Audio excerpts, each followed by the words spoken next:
What is up, everybody? It's Dr. Vibe here, host and producer of the award-winning Dr. Vibe show, the home of Epic Conversations, and I'm the host of Epic Conversations 2020, Best Podcast News Award winner, 2018 Innovation Award winner, given out by the Canadian Ethnic Media Association.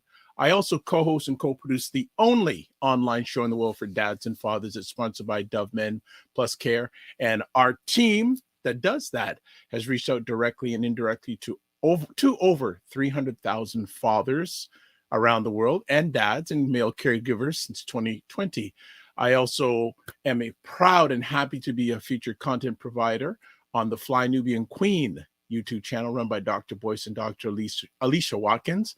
Tagline of Fly Nubian Queens, where Black women have a voice.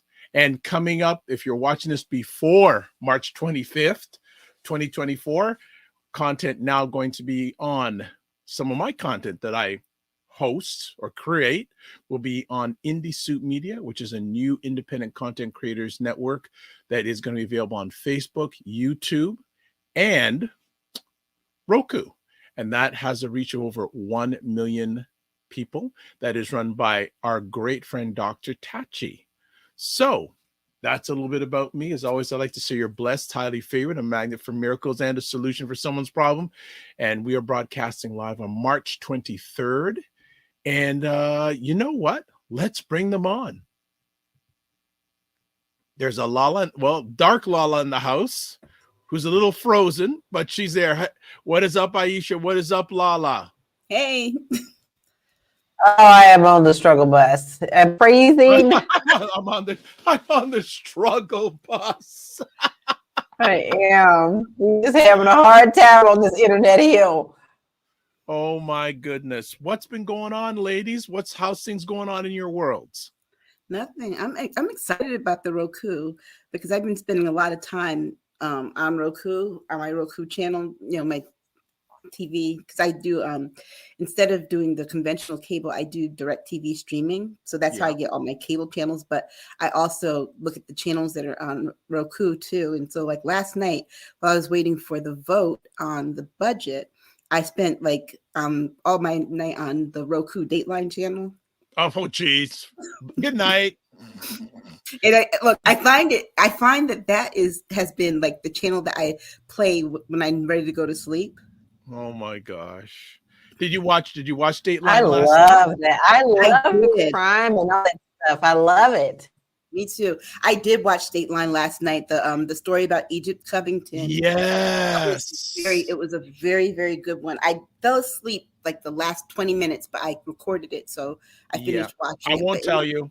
I really won't say anything. No, I know it happens. I watched the last 20 minutes today.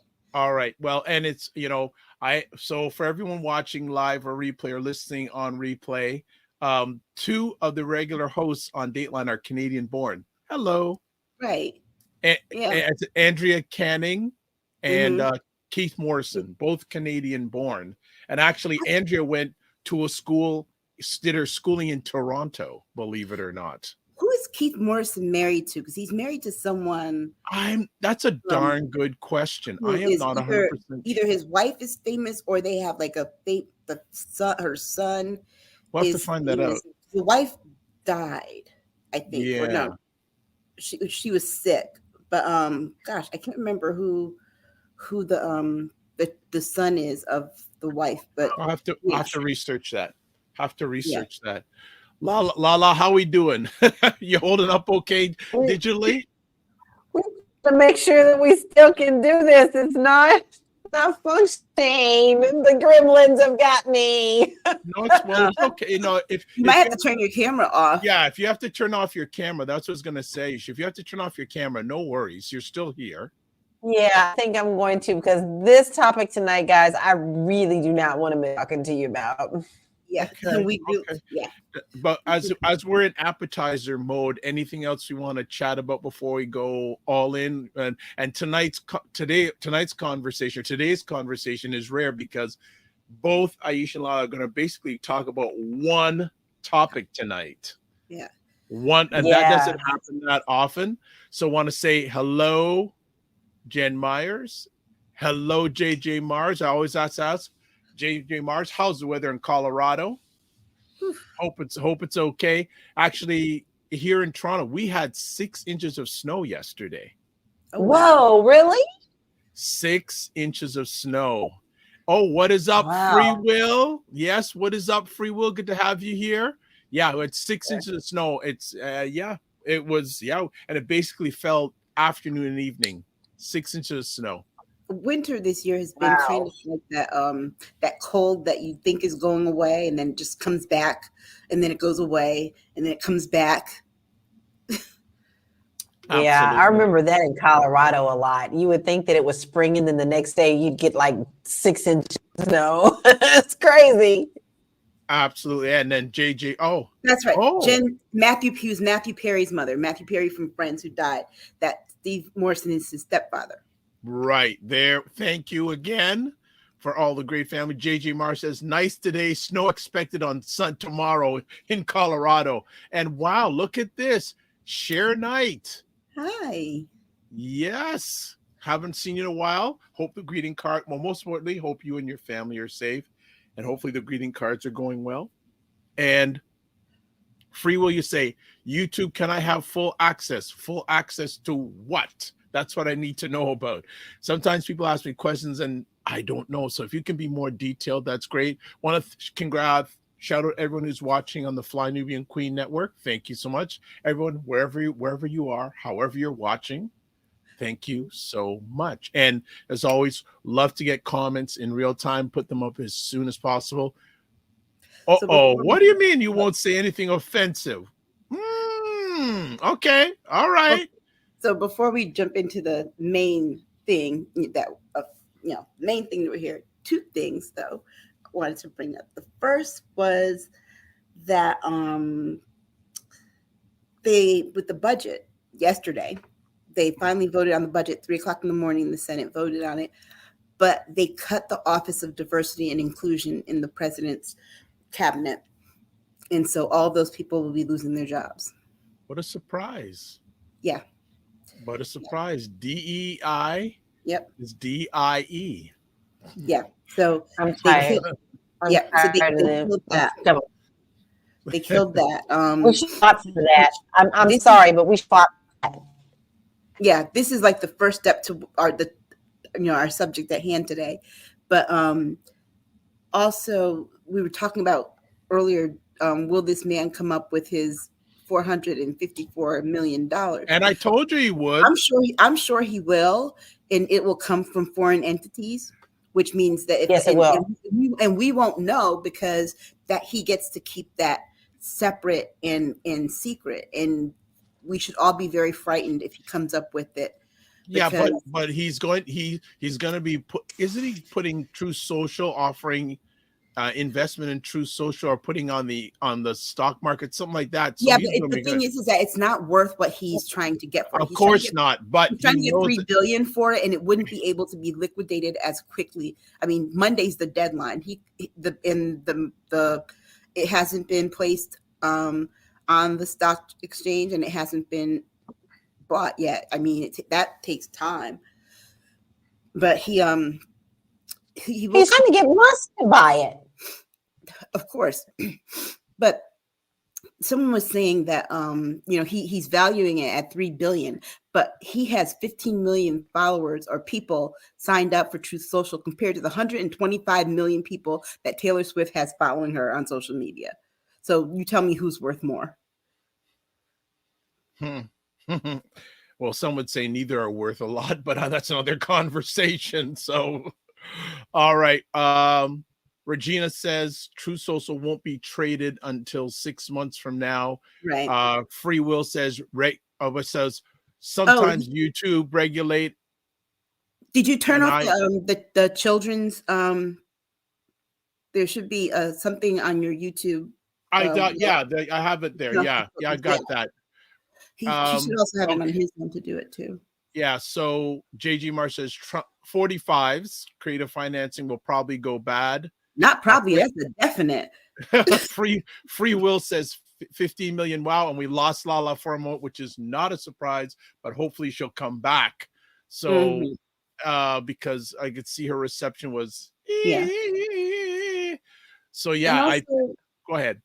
And also while we're talking about this with him and his money, this is the large headline that everybody's focusing on. These other smaller headlines, like I said about the Office of Diversity and Inclusion closing, is being overshadowed, which is just as important, but it's being overshadowed by him.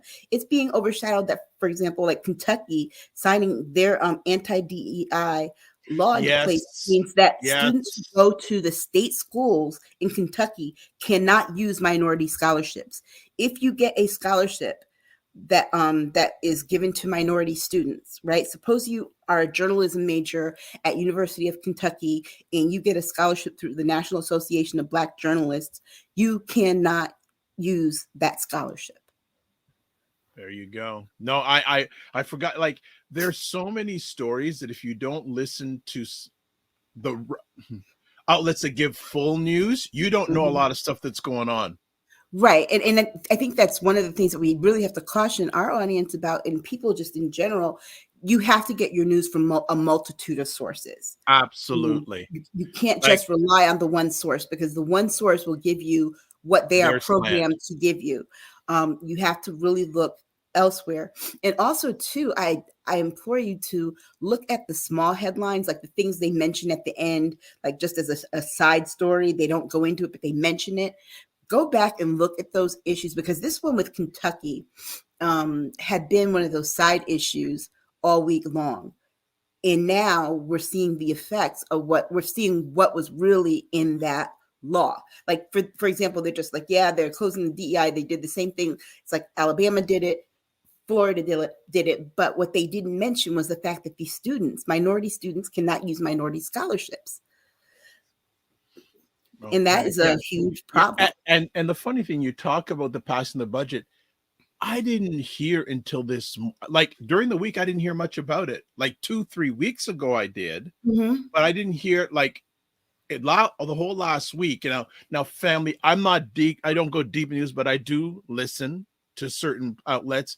They hardly mentioned. Then I heard on news, they passed it at whatever hour of the morning. Like, again, yes, I live in Canada. 3 a.m. because I saw the headline, the breaking news. But here's the problem with that is that what people didn't understand was that if the Senate did not pass it, the Senate at the last minute came up with, effectively, the government did shut down at 11:59 because they hadn't voted to pass the budget yet.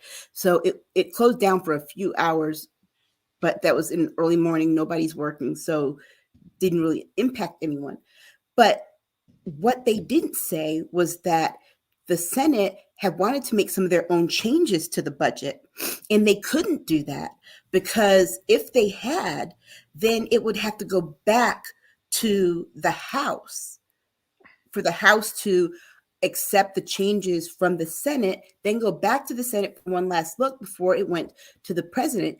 And the problem is that on Thursday, the House went into recess for 2 weeks.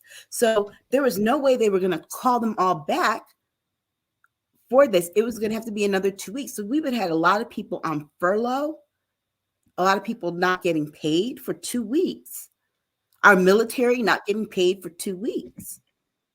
Yeah. It's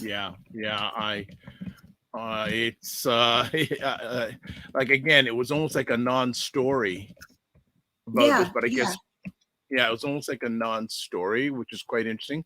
Got some more people commenting. So Free Will goes, Aisha from Connecticut. Yes, I don't know. Again, you got to put full comments out because a lot of times when you make the comment, whatever topic or sentence, we've already gone past it. So be as full as possible with your comments. So JG Mars says Black athletes should boycott these big football universities. That would cause hundreds of millions of dollars of lost revenue from both school and state. Interesting, JG Mars. I don't know. Was it the NCAA?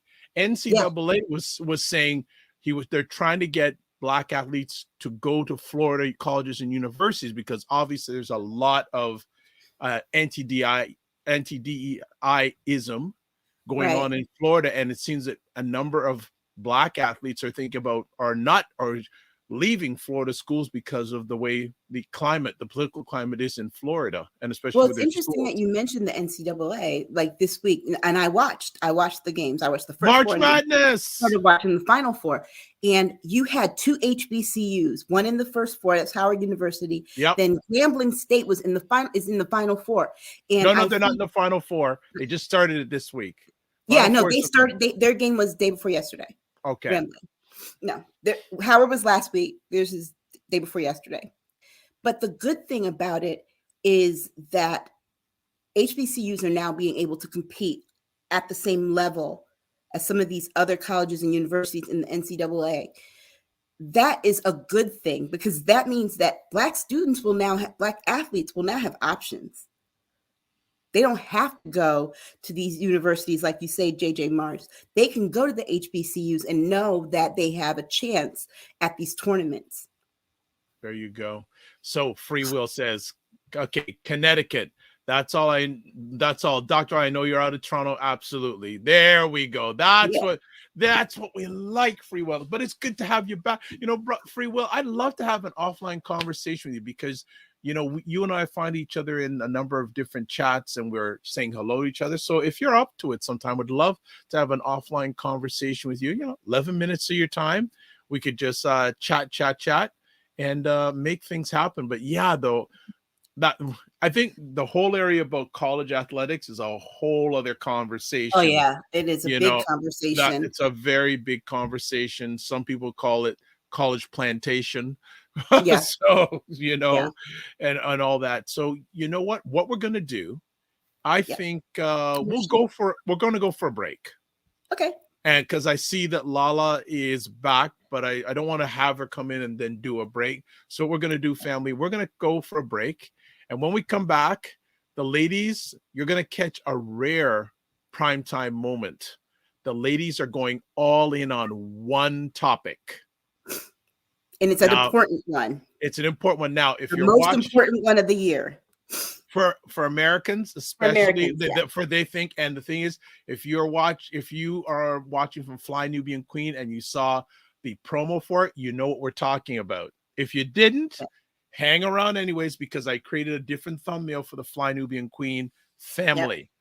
All right, so keep it locked. We'll be back in 2 minutes, and we're speaking that LaLa is going to be with us too, and then we're just going to go all in that on a topic that every American should know about, because it could come into effect in less than a year. Especially Black voters. In less than a year. So what, as Mary J. Blige would say, you're going to get what the 411 on this topic. We'll be back in 2 minutes. And that's what I feel like. You feel like you're the Harriet Tubman of the mind. I am. I feel like I'm one of the Harriet Tubmans of intelligent Black people. Like, I want to liberate y'all from like being left behind and ignored and oblivion. No, really, the rappers get all the attention. Seriously, does anybody else feel this way? Like ignorant Black people, they'll be all up, getting all the headlines on the Shade Room. Overly sexualized Black folks. Over like the twerkers and the just people that don't always represent the best of us. The diversity. Like people like Dr. Vibe. Like everybody should know about people like Dr. Vibe. Dr. Really Vibe he's trying to do good work for Black people. Dr. Vibe from Toronto. Good to see you, my brother. Dr. Vibe. Everybody follow Dr. Vibe. He has a great show. He's very good at what he does, and I have a lot of respect for him. The men who are also doing the same thing. I see Dr. Vibe in here. He's a great brother. Everybody should follow Dr. Vibe, by the way. He's a smart brother in Canada, and we need to follow smart people. So follow Dr. Vibe. If you see him in the chat, and Dr. Vibe, say your name in the chat so people can see you. I want you to click on his name, and I want you to go follow him, please, because I want these men and women that are doing the right things to get the support they deserve. Hey, Dr. Vibe, how you doing, brother? Again, like I always do, I got to say everybody should go follow Dr. Vibe. He's got a great show. Dr. Vibe, I know Dr. Vibe's got a kingdom because I see your channel. I see you pouring into that every day. Everybody should follow Dr. Vibe, by the way. Look him up, Dr. Vibe, V-I-B-E. He's a great friend of me and my wife, and I love this guy. Okay, so let me hop into this. What's up, Dr. Vibe? How you doing? Everybody, if you see Dr. Vibe in the chat, everybody go follow the Dr. Vibe show. Dr. Vibe is a real smart brother and a good human being. I like the guy a lot, and he's very intelligent. And I think everyone should pay attention to what he's got going on. We got to shine the spotlight on the intelligent Black people out here that are really doing the good work. Don't just pay attention to the rappers and the celebrities. A lot of these people are losers. Your true winners are your people in your community that are really having your back. helping us to have stronger families and a stronger community. So Dr. Vibe is in that category. So you might see the Dr. Vibe show in this chat. If you see him, please go follow him. Okay. All right. So anyway. All right. So before we bring LaLa back and get right into things, few things. Primetime Saturday show store. There's the link. Patreon, catching the 10 and 10 conversation series between Aisha and LaLa. There's the link. I'll also be sharing it on the platforms during the conversation.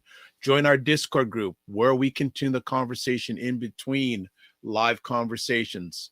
Subscribe to the Dr. Vibe Show on YouTube. Hit the notification button. Also follow the Dr. Vibe Show on Facebook, Instagram, and LinkedIn.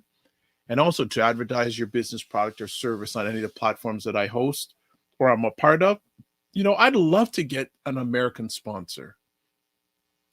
I have an international one and I have 2 local Toronto ones. Got to see if we can get it.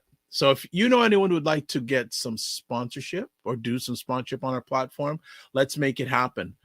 And okay, and as soon as I want to bring LaLa up, we lost her again. Oh my gosh. All right, so before we do any further, okay, there's some and Free Will Loves, beautiful commercial. Well, thank you. I did it myself. I'm not no editing genius, but you know what? I just threw it together, and thank you so much for your support on that. Love it. Appreciate it. So you know what? With or without LaLa, we're going to get it started. So the main conversation topic for today's conversation is Project 2025, officially the Presidential Transition Project. Aisha, start it off. So give a little bit of a background. This plan, the structure of it is actually 50 years old. It's based upon the Reagan transition plan from 50 years ago, 1981. And what they did was they added more things to it. If you can remember the Reagan era, if you were alive at that point, you remember there was the war on drugs, Reagan's policy with AIDS and not doing anything really, which and allowing it to spread. And also there was the Reaganomics, which was a terrible economic policy. It severely impacted Black and Brown communities, especially. And also there were let's see what else happened in the Reagan era that didn't really happen, that didn't happen in the Trump era. Absolutely nothing. Just about everything you saw happen. I think the only thing that didn't happen really in the Trump era was a pandemic that didn't happen in the Reagan era. But here's where we are. And it's a book, Project 2025. They have put all this in a book. There are more than 100 organizations signed up to it. It's the brainchild of the Heritage Foundation. We know the Heritage Foundation because they gave us 3 Supreme Court justices, Amy Coney Barrett, Brett Kavanaugh, and Neil Gorsuch. So keep in mind, this is the organization, the group that fundamentally wanted to get rid of Roe, and they did effectively. So if they could do that, imagine what else that they can do to us. And their principal belief with this Project 2025 is that they believe that the left is restricting the freedoms of Americans severely. But when you read their policy, they want to restrict the freedoms of Americans. And this is their plan for governing after Trump. I think before the challenge that they had in executing this earlier was because they didn't necessarily think that Trump would win. They also didn't know how much they could control him. So now here we are. They know that Trump could possibly win. They also know that they would have a modicum of control over him because he is really fired up over revenge and anger. And this plan really reads like a plan of revenge and anger. So it's right down, it's right up his alley. As he's out there talking and stoking the fires of hate, they're back here putting these things in place. They've already identified people who would be carrying out these policies. One of the first things that they want to do is expand the reach of the president. So you know how Trump feels like, he has unfettered power as president, and he could do anything. If you're the president, you can do anything. That's what he says about the Presidential Records Act and all this other stuff, which it's not true. But under this Project 2025, it would become true. They would expand the powers under I believe it's Article 2 that defines the president in the Constitution and what the presidential powers are. And this whole project outline book, it's a 900-page book. I beg of many of you to read it. It's online. You can read it section by section. LaLa and I went through, broke it down, but it does one thing and one thing only, in my opinion, and it's that it returns the United States to a slaveholding nation. And what do I mean by that? I mean that under slavery, a multiracial, gendered, pluralistic society was not in existence. And those are all the things that they're trying to get rid of. Not only would it severely would restrict the rights of LGBTQ folks, any person of color, women, essentially anyone who is not white, heterosexual, male on the religious right. So even if you are someone who fits all those other categories, but you're, say, Jewish or say Muslim or Hindu or any other kind of religion, they're coming after you too, because they want to reshape the United States into a Christian nationalist nation. That is the plan. And the plan operates on 4 different pillars. Okay, before you go any further, if you want to put yourself on mute and just blow your nose, you can do that, because I know you're sniffling a lot. I'm going to see if LaLa, are you back with us? You know what? Somebody does not want me to talk about this subject, but I am going to talk about this subject. I wish y'all could see me running around my house trying to make sure everything was unplugged, replugged, and here I am. Ta-da! You are here. You are here. And LaLa has a cold, and I have the allergies. I took allergy medicine during the break, so hopefully I'll be better. Okay. Free Will says, I hear what Aisha is saying. So you have part of the choir on that. And lots of people, especially tuning in live through the Fly Nubian Queen YouTube channel. So if you haven't been here before, it is Primetime Saturday with Aisha and LaLa, where the 2 wonderful Black women try to make sense of the nonsense and sense that's going on in America. So today's conversation, they're going to be talking about Project 2025, which, if it goes ahead within less than a year, things are going to change. Well, they're always changing in America, but they're going to radically change in America. So LaLa, Aisha gave a start. How about you give a little high level what you think about Project 2025? Well, here's where I feel we are already in the danger. This isn't something that is just been put on paper. This has been around for years. I'm sure Aisha mentioned that because that was one thing that both blew our minds when we first started researching this. But here's where I truly think this was set into place already. We are already seeing the things that are in this Project 2025. We're seeing the DEA being dismantled. We're seeing the states doing what they want to do. We're seeing the Christian right wing do everything they want to do to put into place. We have the Moms of Liberty. We have the Heritage Foundation.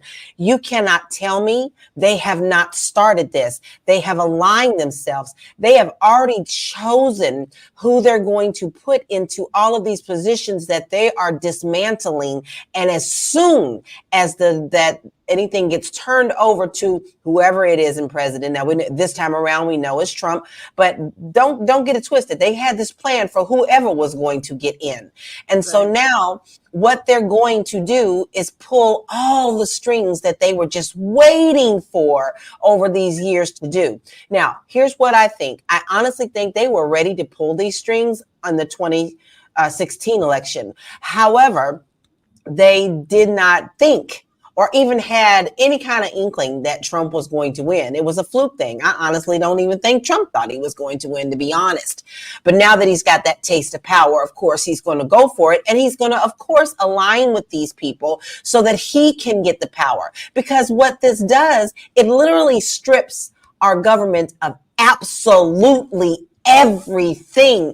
I don't think you understand me when I say it is stripping our government of everything and gives all power to the president of the United States of America. And what he chooses to do is what we are going to be stuck with. So if you ever thought that you were safe in any kind of way, you better check yourself. Because if you're not white Christian, I don't care who you think you are, Nikki Haley and everybody else who thought they was going to run. If you got an iota inkling of a piece of color in you, they are coming after you. They do not want anything to do with LGBTQ plus. They don't want anything to do with any of us minorities. And they can't wait to put the punishment on us that they've been wanting to do for so long. And what makes it even more dangerous is now they have fodder for the fire because we had a black president. And now they're going to punish us.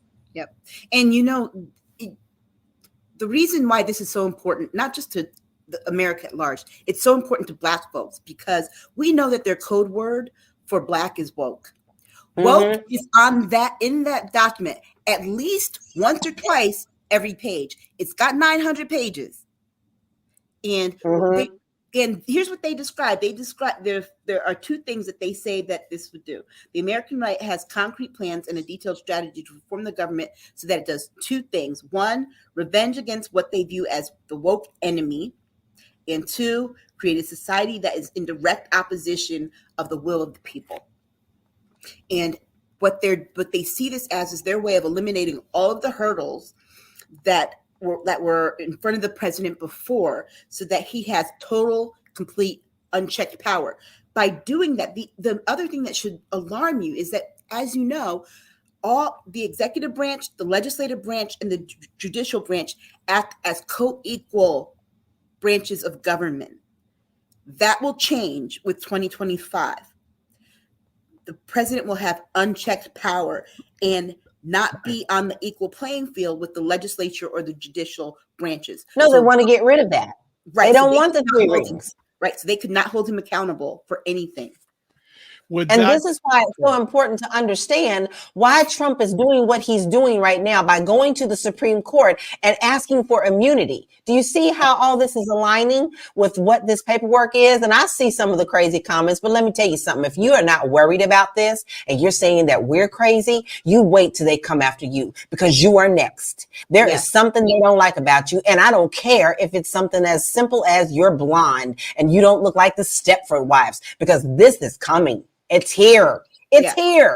Yep. And in their reshaping of America, there is no difference between the religious right and extreme white supremacists. And the thing is, they're hiding behind this thing. They're calling it the blessed part of our Declaration of Independence of Liberty. Well, whose liberty? It's only their liberty. Exactly. If you are not in line with them, then your liberty doesn't matter. You don't matter. You get stripped away. You no longer get services to help you and your family. If you are not the right kind of parent that they want you to be, they will strip you of your children and throw you in jail for child abuse. That is what they're looking for. They're looking for absolute totalitarian authority, period. Look. And it's based on Christian nationalism. That is going to be at the heart of every policy. We have a country. They're going to get rid of that separation of church and state. We will be a government that is formed for the church, by the church. That is what they're trying to reshape the government into. And here's the part about that always trips me up, is that these are people who aren't very serious people, but they're definitely not very serious when it comes to what they know about the Bible and Christianity itself.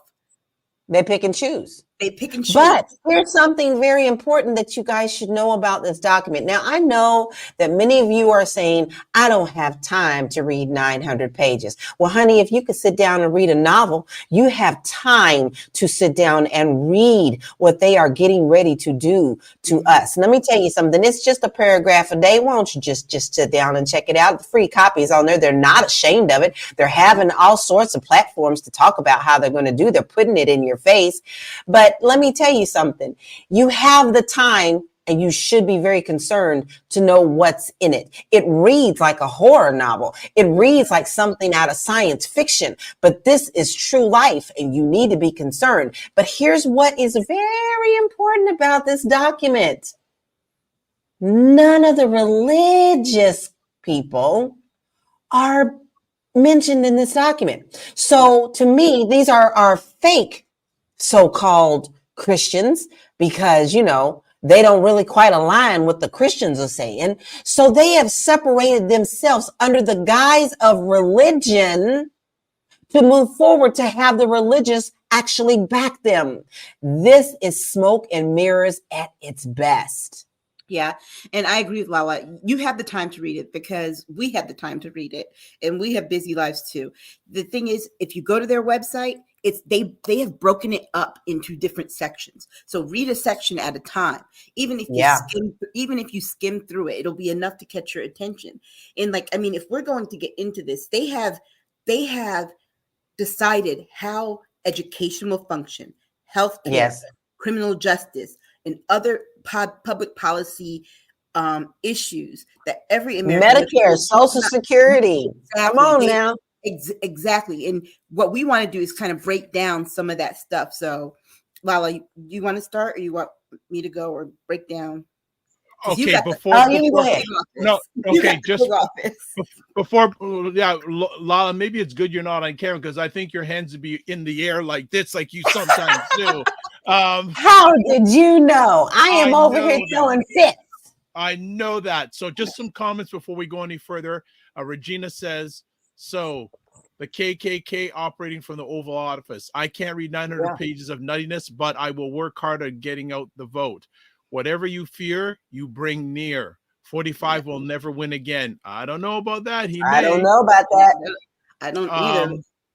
And goes, justice is why he wants to be in office, to clear his name, Free Will says.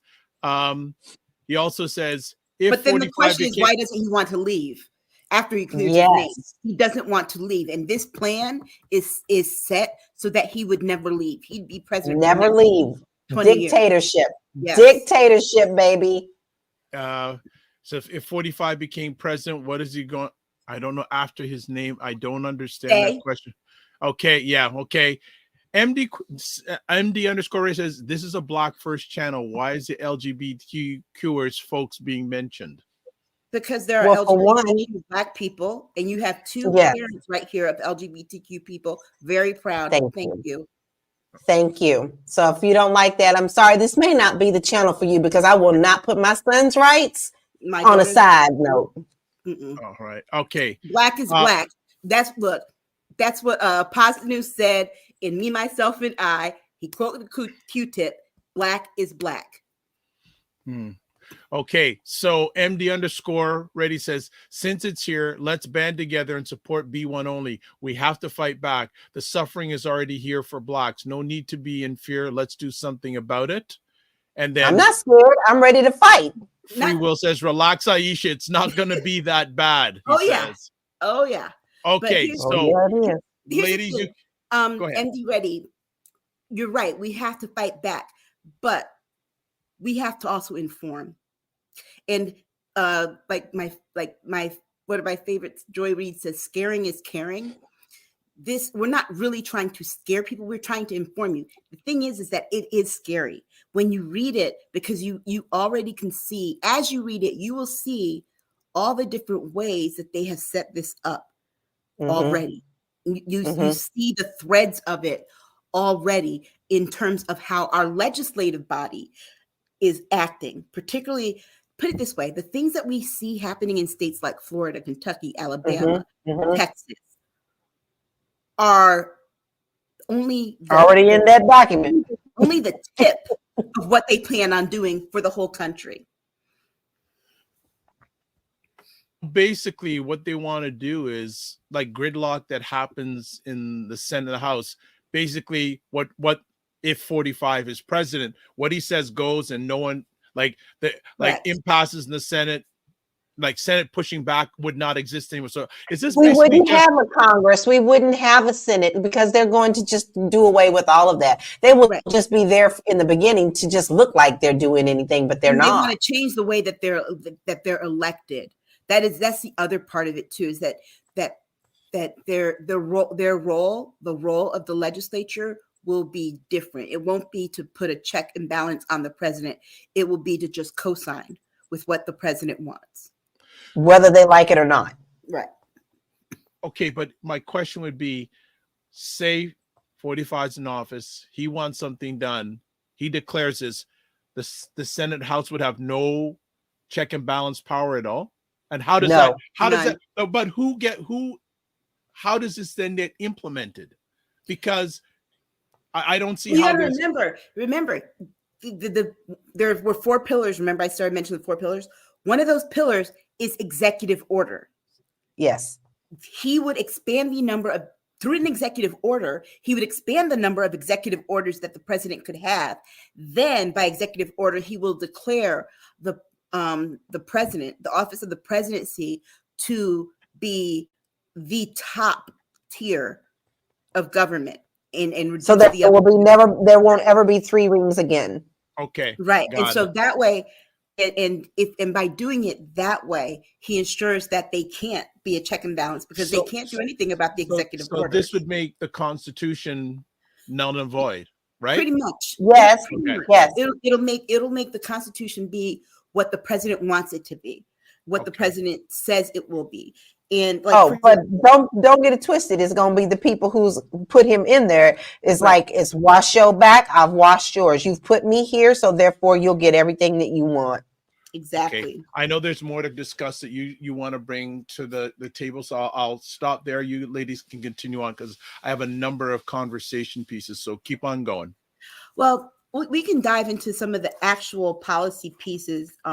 We can do this like we do our 10 and 10, Laura, where I'll do one and you do one. Okay, so first one I want to talk about is the climate policy. They're going to totally dismantle the climate policy, meaning that our air quality will diminish. They're going to get rid of the Reinvestment Act, which did a lot in terms of clean technology and helping to improve air. And this is also going to affect the EPA. I mean, it's going to affect also the FDA. Anything that's regulated like that keeps us healthy on the outside. But it's going to really affect Black and Brown communities, especially because, think of it, the majority of us live in cities. We have approximation to big cities. Exactly. Metropolitan centers, where the highest amount of traffic is, where you see more cars, you see more buses, you see more trucks going through these neighborhoods. So if they don't have to do emissions testing and reduce the exhaust, if the gasoline that we use doesn't get filtered correctly, people are going to get sick. We already have high rates of asthma and allergies in our community that is going to be exacerbated by this lack of climate policy. And that's the first one that I have, LaLa. Well, and I'm going to piggyback on what Aisha said, because most of the time they put these industrial plants and things of that nature in our neighborhoods. And then, of course, we can't fight them for years, even though we get sick. Any kind of lawsuit will also be thrown out when they decide they're just going to take over everything. So you won't be able to sue the government for what they're doing in your neighborhoods. So you really need to think about that. And I'm telling you from experience as a real estate agent, most of the time that is where they're putting all of these dangerous places like the oil, the refineries and things of that nature go in our neighborhoods. You don't see that stuff going in Beverly Hills. All right. You don't see that going into the rich communities. You see that happening in the poor communities. Now, one of the things that I wanted to talk about is how they are going to make sure that they take over the voting part. They're going to make sure that you don't have any right at all, because see, they didn't win by cheating. So therefore now they're going to make sure that they put into place that your vote really does not count. And what they are claiming is that they're going to say they have fairness in the elections to balance everything. But in actuality, their strategy dismantles any kind of claims or voting fraud, despite being debunked by what they said. So once they put these things into place, they've redrawn the lines, they've given you extra things to do, just like the 40s and 50s and 60s, on what you need to do to even be able to vote. And they're going to strip you of that. And then if you still can vote that way, if you have a question about your vote, or maybe you have a mail-in vote, because believe it or not, guys, they actually are pushing for mail-in. Why? Why are they pushing for mail-in? Because that is very easy to cheat. So they are stripping you of your voting rights and your voting voice. You need to pay attention, because you need to be checking what's going on in your neighborhoods, especially in this election. Make sure you are completely registered. Have all your paperwork in check. If you have to stand in line to vote, it's very much worth it, because this may be the last time, if they get in, that you'll ever have a voice that really matters. They'll pretend like you're doing something, but they've already put into place that your vote truly will not matter. Mm-hmm. And the next thing I'm going to mention is the economy. Aisha, can I just interrupt for a second? I just want to catch up on some comments, because I don't want to get too far behind. So MD_A says black first. Free Will says they will do what they do. That's what they do. That's all. MD_Ready says, yes, let's keep our folks informed. None of these politicians care about blacks. We are like toilet paper for them, used and flushed. And black community has to do what Asian and Hispanics do. He also, MD_Ready says, Dr. Claude Anderson has given us a plan in Powernomics. Let's follow it. And then Free Will says 45. Dr. Vibe 45 will pardon himself with his selfish blank. All right. Okay. We're caught up. The economy. The Federal Reserve System requires full employment. Okay.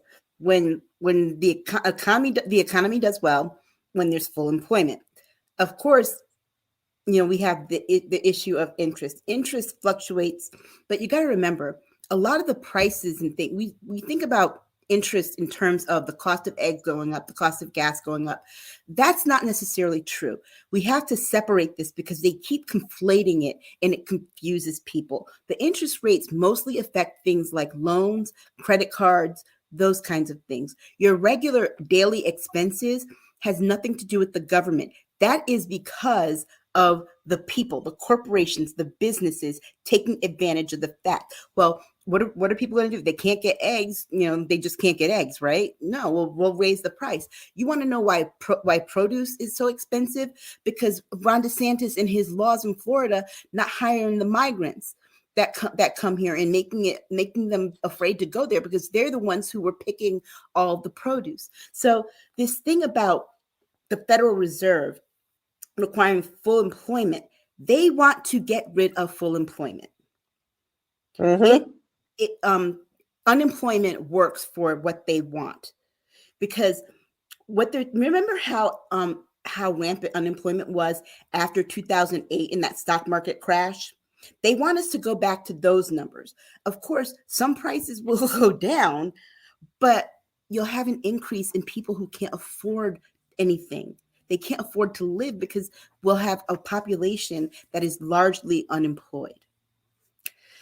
And the individual income will also be broken down into two brackets. There will be the 15% and the 30%. And this they have used, instead of above the poverty line, where that's where you see the things like 150%, 200. No, they have put it at the Social Security base wage, which was $142,800 in 2021. So what does that mean? Anyone who's making below that is going to be considered poor. Right now, you can be considered middle class. Anyone below that is going to be considered poor. Not only that, but you will have a flat tax on your wages. Flat tax. not a percentage of what you make, but a flat tax. So for example, if you have a job where you have a base salary and you get commission, what the amount of taxes you pay per year fluctuates because of the commission. This time you won't have a fluctuation. You will have a flat tax. And so if you make that commission, or if you don't make that commission, imagine if you don't make that commission, it's even a larger percentage of your income that's going to be taken away.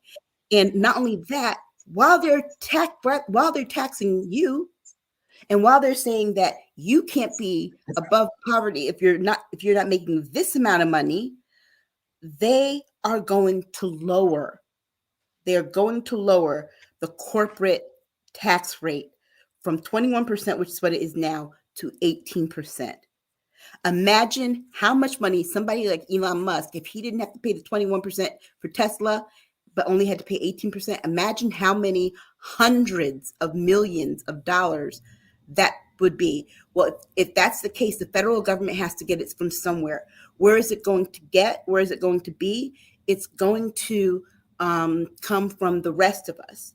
And actually, these corporations should be paying 35% on the interest rate.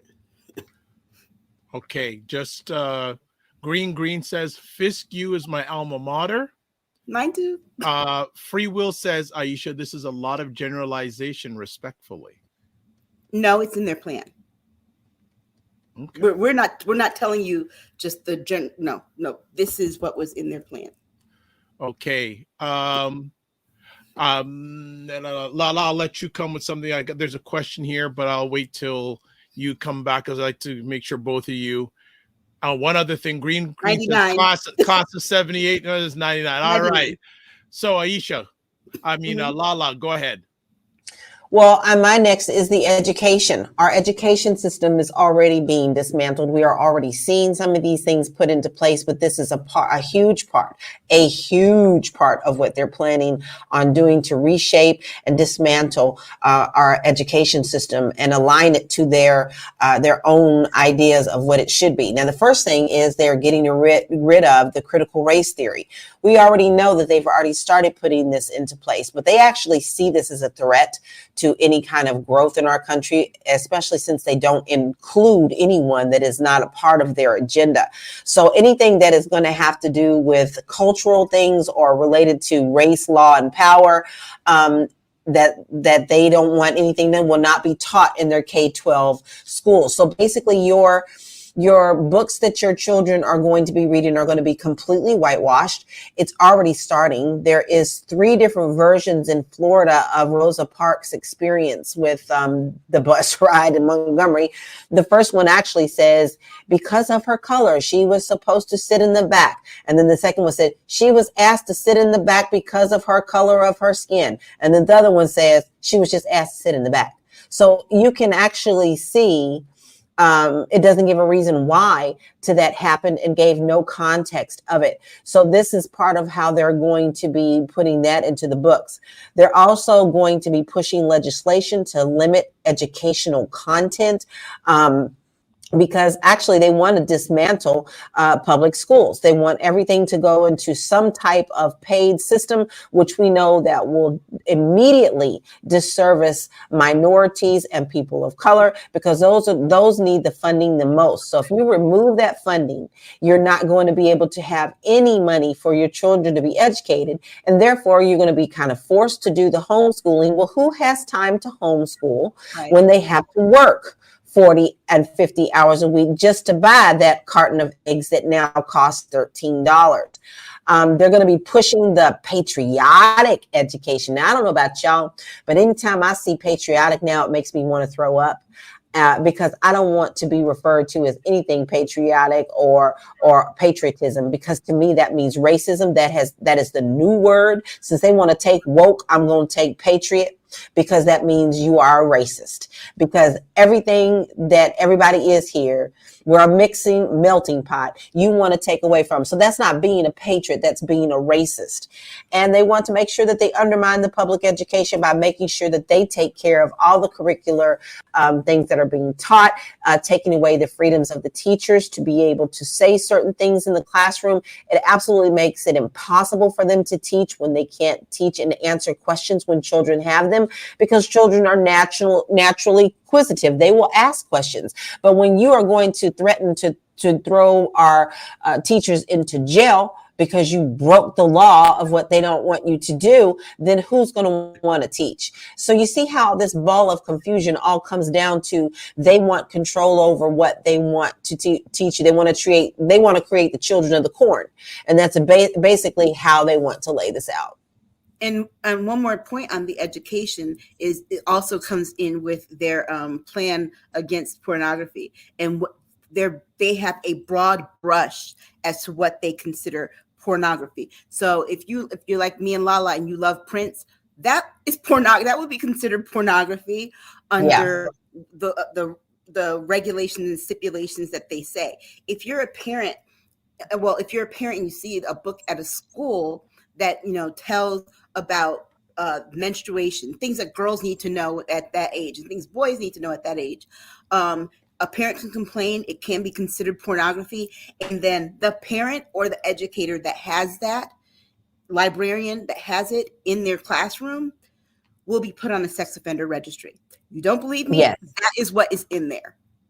And that will follow you for life, guys. And that also includes, when you're put on that list, anywhere you move, you will be on that list, and you will be a target. And there are people who can turn you down for where you live or run you out of your city because you have that on your record.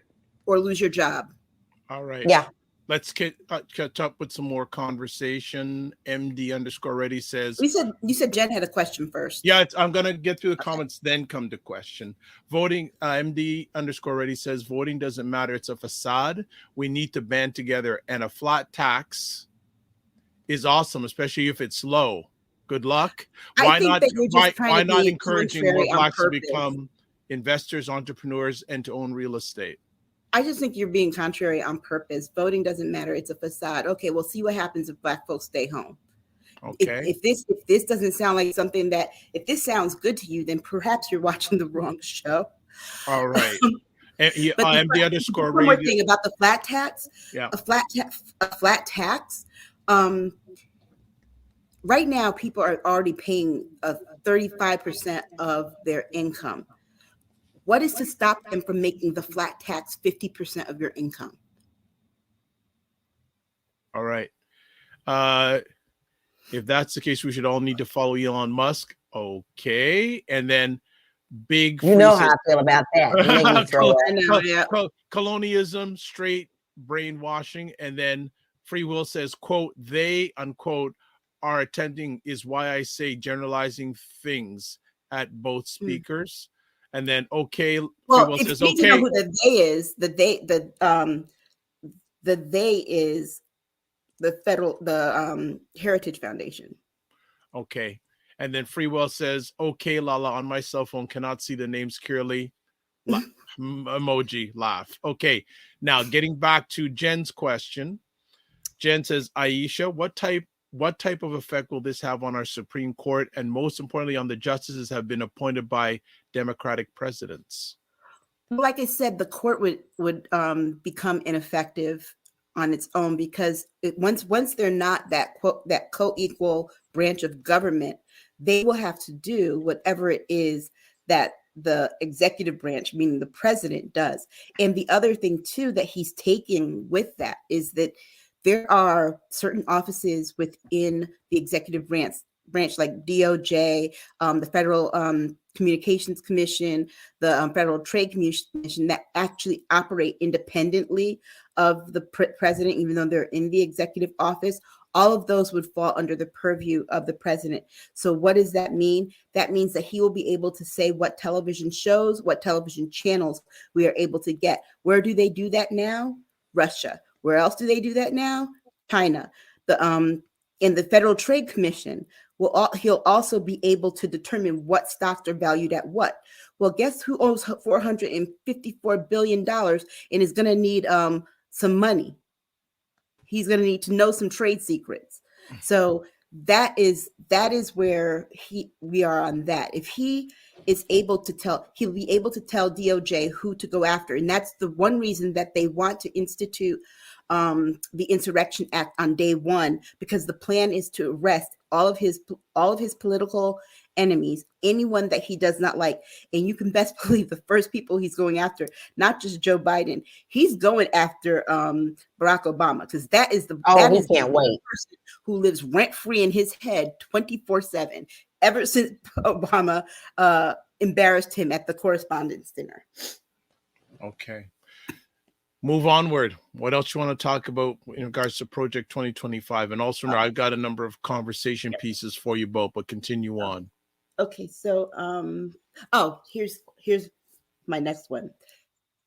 They plan on doing a mass deportation of non-white immigrants and federalizing National Guards of the red states to do these raids and to bring people to internment camps to hold them before deporting them. But they also are looking at putting the homeless in internment camps. Mm-hmm. And that's one of their very specific policies. And they're also remember when he did the child separation. Remember when he did the child separation, and remember how that impacted families. A lot of those kids, the majority of those kids that they separated, have not been reunited with their families. We don't talk about that now, but the majority of them have not been reunited with their families. Some have been adopted, some have not. But and some have ended up missing. We don't know where those children are. Right. And so they're taking that one step further. So what does that mean? That doesn't just mean, and we're not just talking about Latino immigrants, okay? We're talking about immigrants, Black folks coming from Canada, talking about from the islands, from the motherland. We're talking about Asian people. We're talking about all kinds of people. And the other thing too is what they're going to do with the indigenous people. Yeah, is they're going to move them all to reservations. And the problem is that the reservations, as they operate now, operate under their own governing systems as sovereign nations. That will not happen. They will fall under the purview of the Constitution of the United States, and the president will be able to determine what their government is going to look like. Yep. Y'all thought y'all was safe, huh? Your turn, LaLa. Well, this next one is dealing with marriage. And let's just say that you will not have same-sex marriage. You will not have same-sex parents. They are immediately going to throw out anything that does not align with one woman. And matter of fact, they had nerve enough to say one related. You can't be a related one, So they try to be cute about that one. So no first cousins, y'all. No first cousins. So so they're going to get rid of that immediately. I know. I don't know. They might be hurting themselves with that. But anyway, they're going to get rid of any type of marriage that does not fit their narrative, which is one female born the way they see that it is. No surgeries, no nothing. And matter of fact, with that, guys, they're also getting rid of any kind of support for reaffirming gender surgery. So when I say marriage, I mean one man, one woman having children so that they can control it, just like the Stepford wife. So any type of marriage outside of that definition, gone. And if you're a heterosexual woman, you need to be worried too when they talk about these surgeries, because one of the things that we saw how abortion's not going to bleed over into anything. Well, it bled over into IVF, and then the IVF thing's about to bleed over into contraception. With that, the removal of sexual organs. Well, men, no one ever asked a man to remove his main sexual organ, but women do need hysterectomies from time to time. And they will not be allowing for that. They will not be allowing for that. And I'll piggyback on that. I do need to imagine a piggyback woman on that that. has uterine cancer. Okay. Yes. She's, There you go. Uterine cancer is one of the most deadly cancers for Black women, just like breast cancer. You're not going to even have a fighting chance.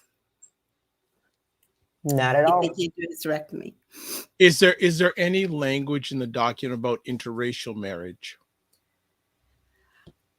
Not yet. I didn't see that. No, I've pretty much read through it more than once. It's not there yet. I think they forgot that. I think they did, but I would not be surprised, and I would not be surprised if that is the next thing that's coming. But remember, they also have Clarence Thomas's ear, and that's one of the things the man is in an interracial marriage and is almost thinking about getting rid of it. So is Mitch McConnell. Yeah. Go figure.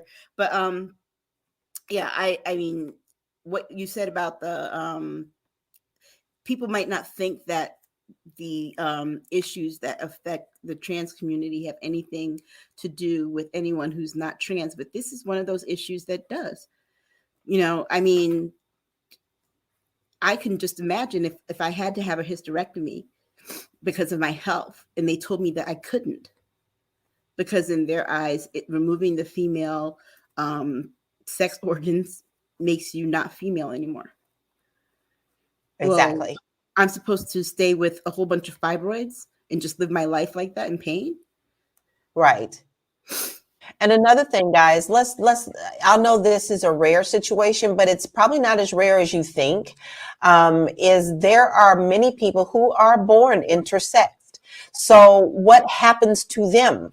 Yes, that may be a slim majority, but then now they fall into the gray line of not being able to get the care that they need because they can't explain that in their Christian ideology thing that they want to do because it's so twisted fairy tale. That's why I don't even like to say the word right, because they are really smoking some kind of good fairy dust on all this stuff, on trying to make people fit into a box. Not everyone fits into a box. And here's my thing.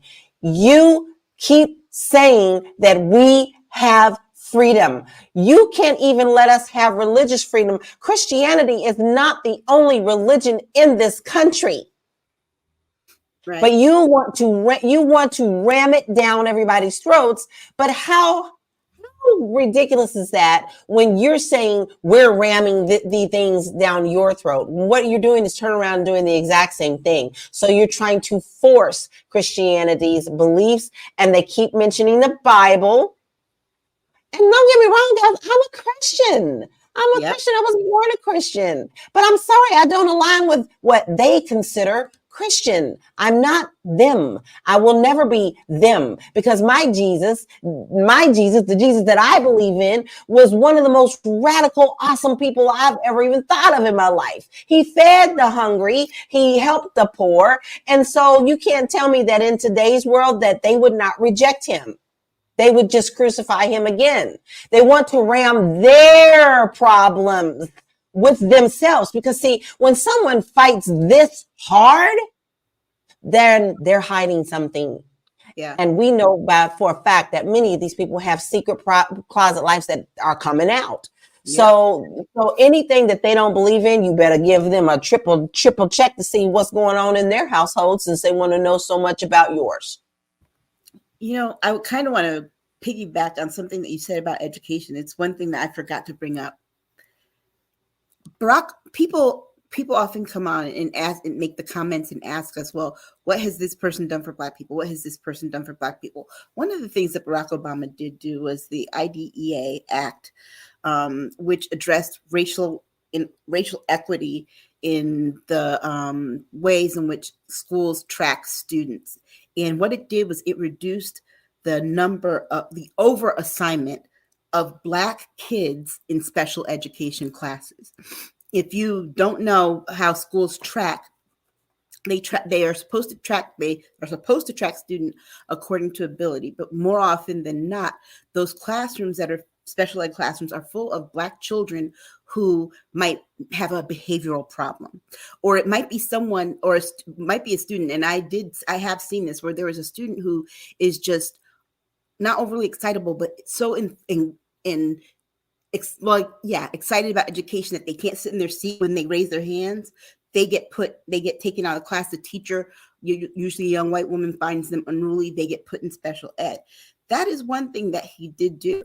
And that is one of the things that they want to repeal in terms of education. So what does that mean? It means if they don't want to educate Black kids, they will just throw them in special education. Well, guess what they also are planning to do with special education? They're planning to gut it and take away the cost. And so, for example, any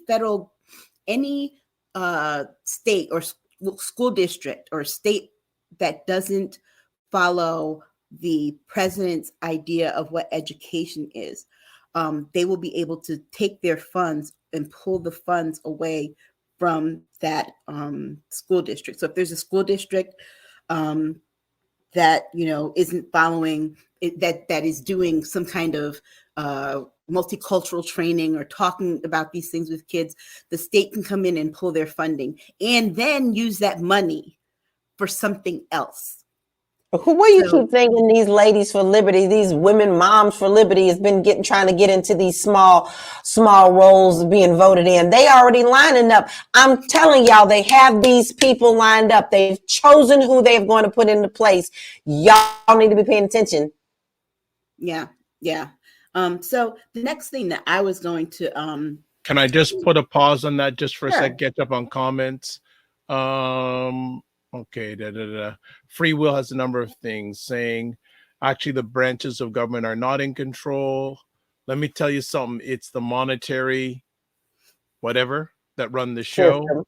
I agree. Nothing wrong with one man, one woman. I'm a melatonin man and prefer melatonin women is my position. White, black was a caste system. And J.J. Marr says, well, Obama was too scared to do anything that would truly benefit Black Americans. Both parties would never allow that to happen. Well, I'm going to say this, coming from a family of educators, we roll deep. We've all seen how Black children are treated by our educational system. And we've seen the overabundance of Black children that are put in special ed. And to have that number reduced, I think has been good for Black people, specifically Black children. I think when you look at those children who are often put in special ed classes and relegated to special ed classes, they are denied opportunities that students who are not are denied. I remember back in 1983 when I was in fourth grade, and our school had just gotten computers. Our elementary school just got computers. And the one thing that they did to monitor students' behavior was to only allow certain students to be able to use the computers. So if you were in a high track, which I was, or a high reading group, that's how they tracked us then, by reading groups. If you were in a high reading group, you got to use it. Every Friday, I got to spend 2 hours in the computer lab. The other kids in my class, mostly Black children, did not get to go but once a month. And even then they had to have behaved a certain way. There's this one young man in my class. His name was Kyle Nally. May he rest in peace. Kyle was very easily, right now we would probably say that he had ADHD. At the time he was just excitable. But Kyle had this brain. He was in the high reading group, but Kyle had this brain that did well with technology. They would not let him go, even though he was in the right reading group. They would not let him go because they said it was how they were monitoring his behavior. Black children are always having their behavior monitored in schools. And when the teachers get tired of monitoring the behavior, they call up the principal and make a referral to special education. How do I know this? I know this because I've seen it done. I can tell you the last time I saw it done in a school where I was the director of communications was 2014. I saw that. And the only issue with the child was that the child was in foster care from being sexually abused by the mother's boyfriend. That was the only thing with that kid. Okay, so J.J. Marr says, All Obama offered was empty hope and change slogan. Free Will says high school class of 85. There you go. All right. Ladies, continue on. Go keep. Well, MD Ready says this. If blacks stay home, then the politicians would know that we are serious and finally respect us. I'm sure Dr. Boyce Watkins would agree. What? If blacks stayed home, then the politicians would know that we are serious and finally respect us. I'm sure Dr. Boyce Watkins would agree. No, I'm sorry. Wait, I I'm disagree sorry. with You that. think that if we stayed home that they would respect us? If you think they don't respect us now, what makes you think that staying home would make them respect us? No. What they'll learn. You is just that, gave them exactly what they want. they'll learn that, then we don't need to do anything with these people because they don't vote. That is, I mean, honestly, if you've ever sat in a political campaign or helped to run one or with a politician, there are many who will tell you, well, I'm not worried about that particular subset of the block because they don't vote. But you're just saying don't vote. So what is it? They wouldn't get our vote. Well, if you don't vote, they're not getting the vote. You don't vote, they get more because whoever on their side votes is that much of a displacement of our vote and theirs. Now, listen, let me make something clear. Okay. Do I like who is running? I'm sorry. I'm not really thrilled with the Biden administration. See, this is where people start getting really ridiculous. It's all that's being offered to us right now. If I had my way, I wouldn't have either one of them. We have too many younger people who have better ideas that could be doing a lot better in our government. And this is not just for the presidency. I feel the same way about our Congress and our Senate, and I sure feel the same way about our daggone justice system, okay? Our Supreme Court. So, but this is what we have. By you staying home, whether you like it or not, you're still going to get the punishment by not taking your butt to go and vote and then letting them have their way. So no, ma'am, no, sir, I do not agree with that. Do not stay home. That is one of the stupidest things I have ever heard, because whether you like it or not, they're going to have control of your life. You at least need to get up and fight.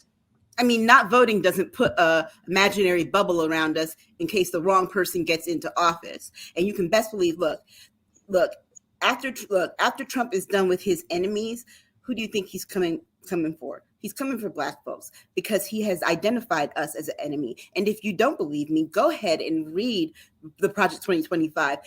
As much as he tries to say, I'm a friend of the Blacks, that whole thing, whenever they mention woke in there, and like I said, they mention it at least once or twice, they're talking about us.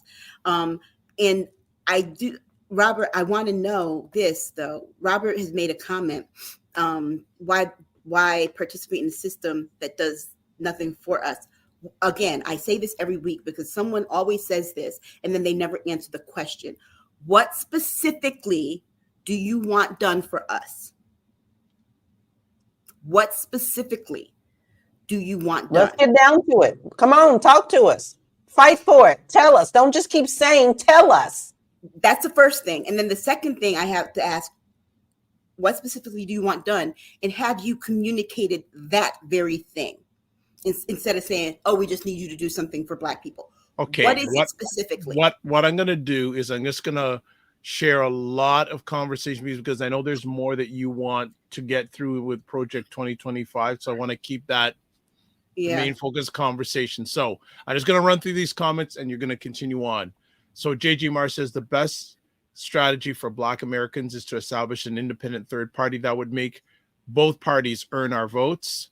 Robert Brown says we are Democrats. We are the Democrats base. They can't win without us. It's time for us to be strategic with our votes, our vote instead of voting for nothing. LaLa says, is your talking face really you? I could tune myself on YouTube. A laugh emoji. Robert Brown. Yeah, that's really me. That's really me. That's no filter. That's no cartoon. That's really me. Robert Brown says, punish how? What else can they do to stop us fear mongering? No, Boyce he's telling us to stop fear mongering. Well, you know Yeah. what? I'm not willing to be a sacrificial lamb because this person thinks that I should stop quote unquote fear mongering. To be perfectly That honest, part.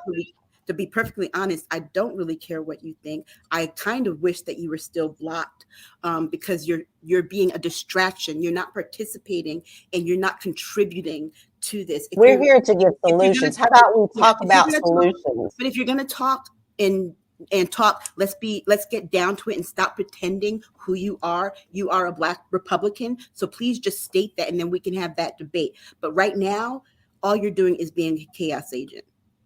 And you're here to do the work of Donald Trump and Candace Owens. All right. So she threw the CO word out. Could you put Boyce is not available, but I'll see if I can get him on one of the future conversations. MD _ ready. Paluthi, we're playing checkers and they're playing 3-dimensional chess. I agree with that, JJ. I agree. And that was one of the reasons why we wanted to focus on this and let people know what that plan is. Because if you think that we're playing checkers, the 3-dimensional, the chess is that plan. Yeah, it is. Okay. All right. Because and what's scary is they've been planning this for a long time. You know how you know it's about to be, it's going to explode? Because the NAACP used to do tests. We talked about this in our 10 and 10. They used to test out different strategies. The bus boycott was one that they tested with Claudette Colvin first before Rosa Parks did it. Well, guess what? Project 2025 is something that they started to roll out in red states. Why do you think Florida and Texas were doing what they were doing? The internment camps and the shipping migrants off, that's in 2025. What's his name? The one in the wheelchair, Abbott. He was doing that. Ron DeSantis, the shipping of people, was doing that. The getting rid of the anti-woke stuff and all that stuff. They have been doing this in the red states. That's where they rolled it out first. Now their plan is to take it national. The 1995 crime bill is not what we're talking about now. We're talking about 2025. Can you come into this century, please? Thank you.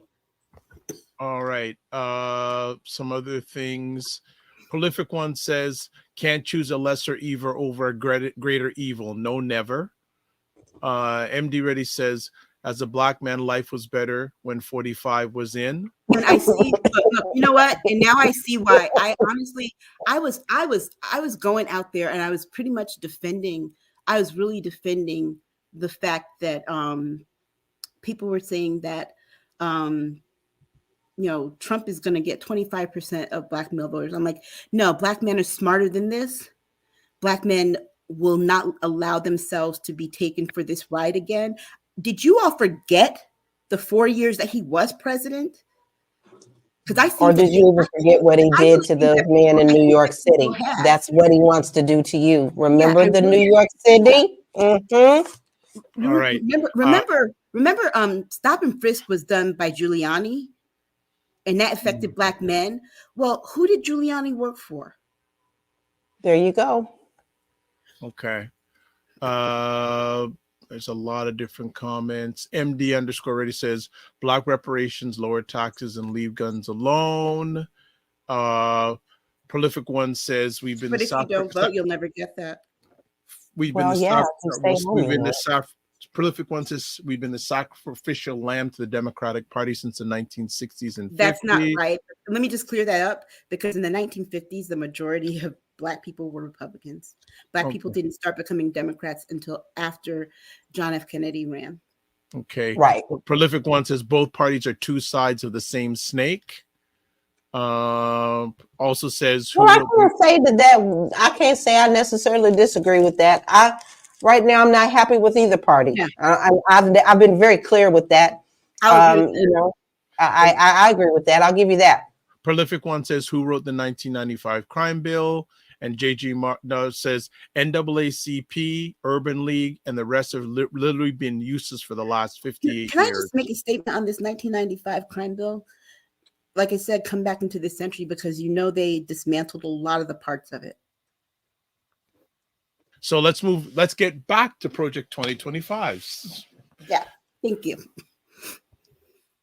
Who wants to go next? Or I have questions for both of you because you guys have gone through the document. Go ahead. Keep on going. Yeah, Oh, the other thing too, I wanted to make sure that people understood was that they're going to shrink the Department of Energy, which to me is kind of like shooting themselves in the foot despite their face. So they're getting rid of like all the climate justice technology, but then they're also going to cut energy, energy is, our gas and oil and all of that. And, they're trying to get rid of that. So I don't understand what the point is. They never went into it and explained it. I don't understand what's the point of getting rid of energy if you're already going to deregulate gas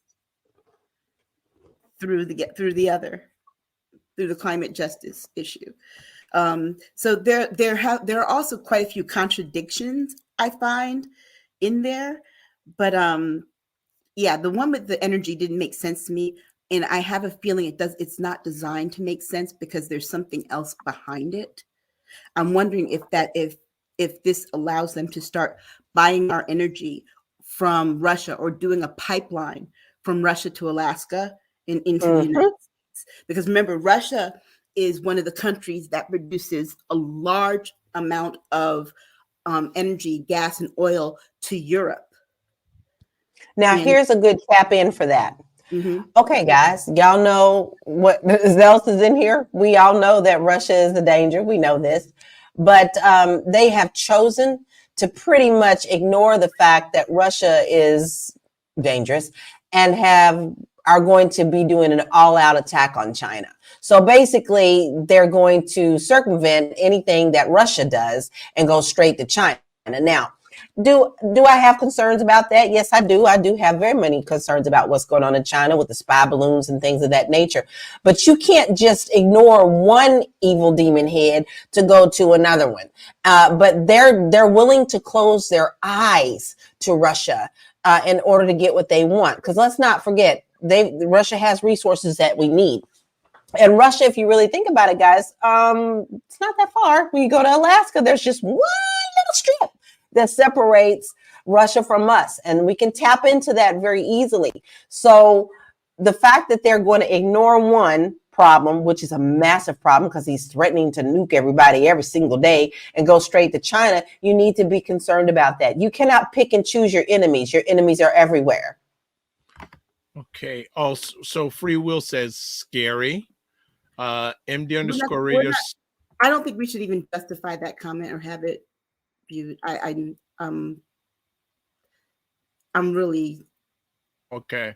Just so then let me, I don't know, just get some more stuff, some more things. It sounds like you have a long list. Yeah. Oh, we're not done yet, because the next thing they're going to do is they're going to strip your grandma and your grandpa of their Social Security that they have put into all these years. They've been waiting to do this for so long. As a matter of fact, they've already started doing it, haven't they, Aisha? They started this mess last week. They came out and said they're going to. They put it on the plan to strip Social Security, which also includes Medicare. Okay, and what else does that include, y'all? VA benefits. Yep. So our warriors, who truly are the patriots who fought for our country, will now be stripped of everything that they have earned. Oh, and let me tell you who needs to that is too much money. And let me tell you who needs to be most afraid right now about that. Gen X. And the reason, we're all Gen Xers here. And the reason I say that is because what they're trying to do is raise the retirement age on us. On us. It will go into effect when the first Gen Xer is about to approach 70. So now, you know, you're going to be 90 working at Walmart. Right. Now you're going to, exactly. Now you're going to have to work longer. On average, most people do not retire until they're in their 70s, which means that for Gen X, we'll be retiring at 85 and knocking at the door of 90. I don't know about you all, but I am 49 going on 50. I do not plan on working the next 40 years of my life. I don't either, and I'm 54. Keep on going, because I got conversation pieces from me that I want to have both of you address. So keep on going. Let's talk about the expansion of the powers of the president, and the reason I'm returning back to that, and I'm saying that we can't look away from it, is that everything that we look at now in terms of being the job of, say, Congress or the judicial branch will be the president's job. We're not just in control of DOJ and FBI, all that. I'm talking about he will tell Congress what laws and what bills to bring to the floor and which ones to vote on and how to vote. And the reason I'm bringing that up now is because he's already doing it.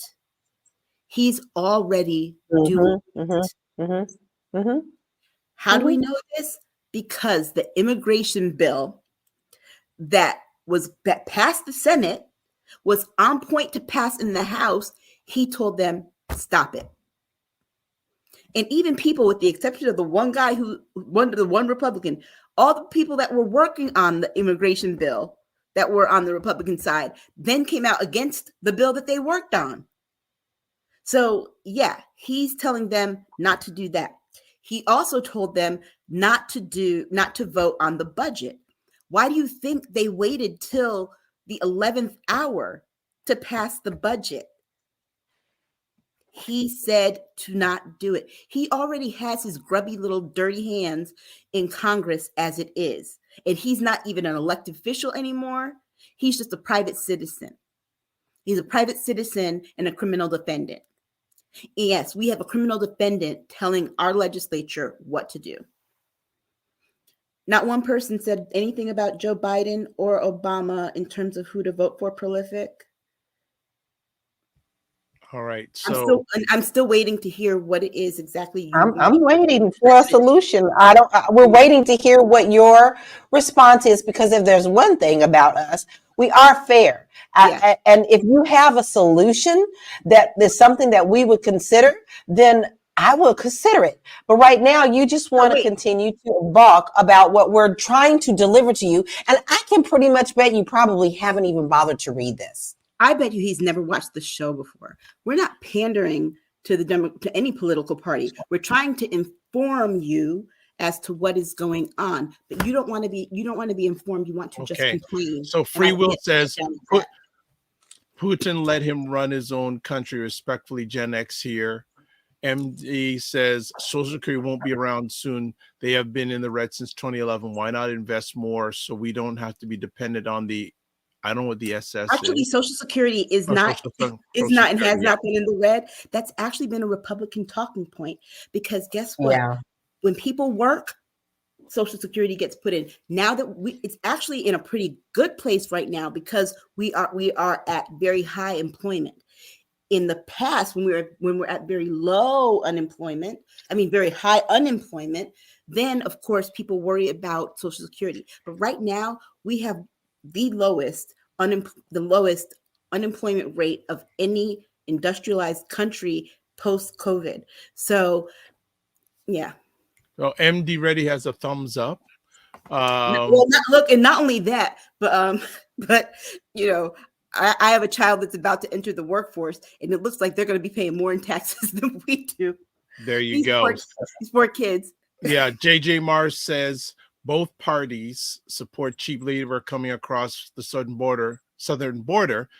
These are the new working class displacing millions of Americans. Can I ask a question about that? Displacing millions of Americans from what jobs? Because I don't see that our people are ready and willing to go running back to doing things that our people already had to do to make a living. So are you talking about picking fruit? No, and now I will not relax. Please do not ever tell a woman to relax. What is it? What are the jobs that they're supposedly taking? I want to know. All right. Any other things in 2025? Well, I do want to say this before you ask your questions, because I know we are going long, but this is just that important. But honestly, guys, I really had a hard time sitting down and reading this. And there were many times that I had to actually sit it down and really check myself, because I do think that I'm a fair person. And I can sit down and be a person who can think about what's good and bad from both sides, pros and cons. But this document is quite frightening and very scary. And this is something that you just don't read through and go, So I've actually read it more than once. Yeah. But, you guys keep talking about Social Security and how it's, it's in the red and blah, blah, blah. But even your God, your Republican God, Reagan, said that Social Security had nothing to do with our deficit. And that it never had and it never will be a part of our deficit. This is a fake dragon head that's being talked about by that. But even your party, when he was alive and everybody was bound down to him, has said that nothing, Social Security had nothing to do with our deficit. So back up off it. We were the ones who are funding it. The people who work are the ones who fund it. So I don't want to hear that argument anymore. Make your mind up. Yeah, and to assume that I just got to speak to this one thing. To assume that we're pandering to the Democratic Party, I got to say this: you don't know how we vote. You're making assumptions, and for me, telling our people about Project 2025 is a must. I sat like LaLa and read this whole thing too. I didn't read it like a Democrat. I'm actually probably more Working Families Party than anything. I didn't read it as, the mindset of somebody who could possibly be independent. What I did read it as somebody in this country who has a child, who has parents, who has sisters, who has a nephew. And I read it as someone who lives in a safely blue state. And to know that what the safety and security that I have in my blue state right now, that you don't necessarily see in these Republican states. Like they're not doing in Connecticut what they're doing in Florida. Yeah, now you're in my territory. But no, right. Now you're in my territory when you're talking about bringing Florida to Connecticut. Okay? That's and which is really interesting because you guys are those who are not don't know us very well. You're new to our show. Now Aisha says she's in a blue state. She knows she's in a blue state. I'm originally born and raised in Louisville, Kentucky. So I know Mitch McConnell from a very young age when he first got into politics. And that's how he got his power, by starting in the lower ranks. My husband and I then moved to Colorado, which typically is a pretty mixed state. I call it a blurple state. But then we moved to California for about 14 years, which is completely blue, becoming more red in certain parts. Did I agree with everything that California was doing? No, I thought there were a lot of things that didn't make any sense in California. So for me, when I think politically, I think about our country first and how it's important to remember what we grew up with, the pursuit of life, liberty, and justice. There's no one is above anyone else. This is the great American melting pot. We do not belong here. We came here and took over. So therefore, now you need to understand that you can't take away things that don't belong to you. You just came over and claimed, just like you claim everything else that you've done, and you've done nothing for yourself, that you are the superpower of the whole world. No, sir, no, ma'am. Everybody deserves their rights. I don't care who you are, black, brown, green, purple, blue, polka dot. I am a person who will vote what's best interest for America. So I don't want to hear that we are trying to scare people. No, we're not trying to scare people, but the things that are in this document really are frightening. That's how scary it is. That's why we're being so passionate about it, because we can't believe what we're reading. Yeah. And it's like reading Handmaid's Tale.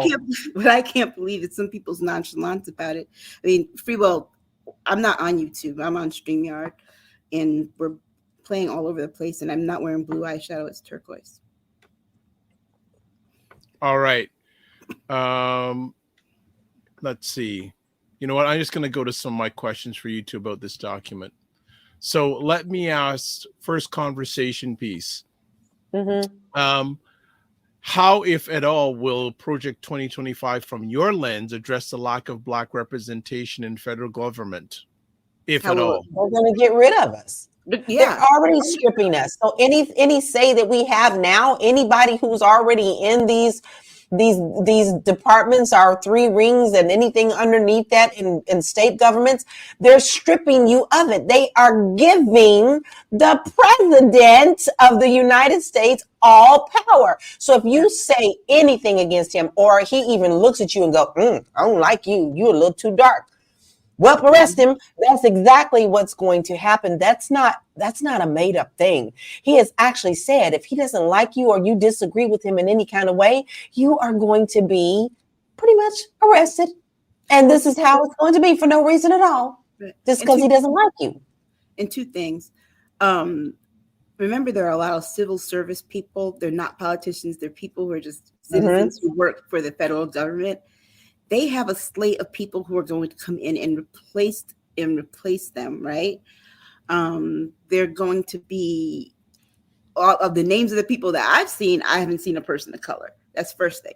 Second of all, do you all remember during COVID when he had the military go into the street and fire rubber bullets at Black Lives Matter protesters and then turn on tear gas on them? That is what he. And yet he's going to let everybody out from January 6th. When he said he's going to do the Insurrection Act day one, that is what he means, and he has said it clearly. If you go back and listen to his last 10 interviews, last couple of speeches, what he has said is that I'm going to do the Insurrection Act on day one. Anyone who protests, we're going to throw them in prison. Yep. And it won't be just that police come up to you and arrest you. It's going to be violent. You remember those scenes that you see on TV of the 1960s where the police force is turning hoses on people and sicking dogs on them? Right. That is what he has in mind. Because how do we know that's what he has in mind? Because he's been telling us in every rally, especially in the 2016 rallies, when he was saying, oh, don't handle them nicely, handle them rough. I tell the police, hit somebody's head on the thing. And he's been telling us ever since. And he never lied. Right. And so if you think that this isn't going to affect us in any way, I just ask you to go look online, go watch all of the YouTube, find as many YouTube videos as you can from the summer of 2020. Donald Trump did every day while we were in the height of COVID. Every day he did a press conference. And in every press conference, he told you what a bigot he was. Every press conference, he told you what an idiot he was. In every press conference, he told you what a dictator he was. Okay. And he's already told you that he's going to be a dictator day one. He said he doesn't need to be a dictator no more than day one. Because day one is it. Oh, the last thing I think that we should mention about Project 2025 is in the very most important part is that in the end, they don't leave you with elections. And, some people are like, well, you have said through this thread, oh, well, neither party does anything for us, so why not vote? Well, guess what? You won't have the right to vote. He is going to make himself, the plan is for him to make himself through executive order president until he's ready to not be president anymore. So and he can do that because he's stripped power of the Senate. It doesn't matter. It won't matter. It won't matter then if you don't vote.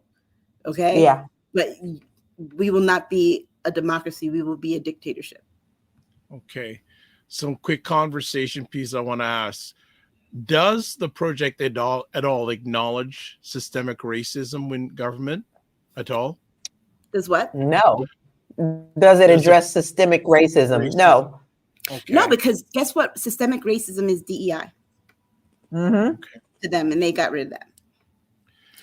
Saying systemic racism is woke, and they're very anti-woke.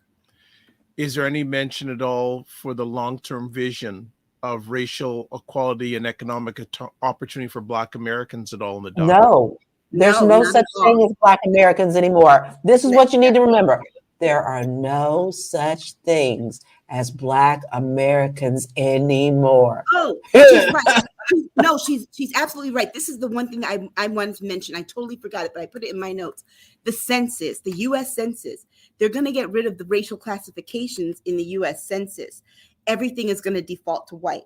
So the people that represent you, remember, they use the census to determine the population, and the population determines how many House seats a government has, right? And even though those House seats will be neutralized by him taking power, they still have to do the passage of laws process. one thing they said they won't deal with, but he'll tell them how to vote. He's going to have it's going to be his people. It's going to be his people. And that is the thing that I think really stuck out to me and got me, was them changing the they're going to change the race. They're going to get rid of racial classifications, and they're going to get rid of income classifications on the census. And that means everything would default to white and rich. That's right. Because remember, there's your two parties now, white and rich. When we don't classify things by race in this country, the default always ends up being white. So then why hasn't the Democratic Party mentioned this more? Because I think this would be certain, why haven't they talked about this more? And isn't that the fallacy there? It's like, come on, what are you guys doing? We only have a certain amount of time to do your platform. And I don't know what you're not talking. Look, I don't know what you're not talking about. I also don't know what you're talking about, because there are so many things and so many different ways that they can hit that. Honestly, having run campaigns before, I would make this whole thing the centerpiece of how they campaign. And I'm not just talking about in the presidency. I'm talking about all of them. I think I would make this the centerpiece. This is why you need to be worried. This is why we can't have these Marjorie Taylor Greens and these Lauren Boeberts and these Matt Gaetzes in government anymore. And this is where people think we're just bashing, but I'm going to probably make some people angry and don't care. I am extremely disappointed in our Democrats. This is beyond something that they can stand on. This is such a strong platform. And for them not to even be mentioning this at all shows you just how dysfunctional that we all are. Now, listen, I told you, I don't care what right is right and wrong is wrong. I don't care what party you are. But the fact that the Democrats are not standing up and doing their job for us is shameful. And they need to be called out for it, period. I'm sorry. The Republican Party is going to do what they're going to do. RNC is going to do what they're going to do. Trump already did his thing, but I believe that the DNC needs to be cleaned out. Jamie Harrison, what are you doing? Nothing. Exactly. He's not effective at his job. And the DNC has had, two back-to-back ineffective leaders, right? Right now, you need somebody that has a strategy that's going to be like, no, we're going to inform people. We're going to do this. We're going to do that. We're going to talk about these policies. What this group of people is saying that we're not talking to them directly. Okay, let's talk to them directly. This is what this is what they're asking. Let's have a policy on it. But to just, I don't know what Jamie Harrison does. All I know is that he lost to Lindsey Graham, and they made him head of the DNC. So, do you see at all the Republican Party reaching out to Black Americans about this at all? I know I'm not. No. Okay, I just wanted to make sure. I didn't want. No, we have to do it ourselves. This is why we felt it was really important to talk about on our show. And yes, Free Will says, we got too much to say. Yes, we do have an opinion. And I don't, honestly, maybe we have more of a passionate opinion because we are mothers, not to give any kind of discredit for fathers at all. But you have to understand that one of the first things mothers do is want to protect. And when we think about the things that are coming down the pike for our children, our future generations, this is where you're seeing the passion. This is what all women of color and any minority or anyone who isn't a white Christian nationalist should be fighting for. We should be in the streets screaming this. People need to understand this as well, instead of trying to worry about TikTok being banned. And I do believe that's my personal side opinion. I think they're trying to ban it just because we learn too much on that platform and they don't want us to know. But we do have a lot to say, and it's important for us to say. And if we're not going to say it, who's going to say it? That's what this platform is about. And yes, it was passionate, and yes, it was fast and furious, but it's 900 pages of pure. Yeah. And again, if you hadn't noticed, we're women. Just the fact that you're policing us in how we are trying to express ourselves, express this, that says more about you than it does about us. Because what you just told us is that you are not only misogynistic, but you have misogynoir. It's with Black women. Do you do this to other women of other persuasions? Why can't we express our voice and be clear about it without having all the things that were said or thrown at us this evening? It's very disheartening. Right. It's very disheartening. I will be very honest about that, because you see, we came here to educate and uplift and show you how this is dangerous. But what I didn't expect, and I'm going to be very honest, I didn't expect all the things that we got, Aisha. And I will tell you right now that it's very disheartening. And there were a couple that just literally made me want to it's angry cry. When I angry cry, that's the wrong place you want to take me.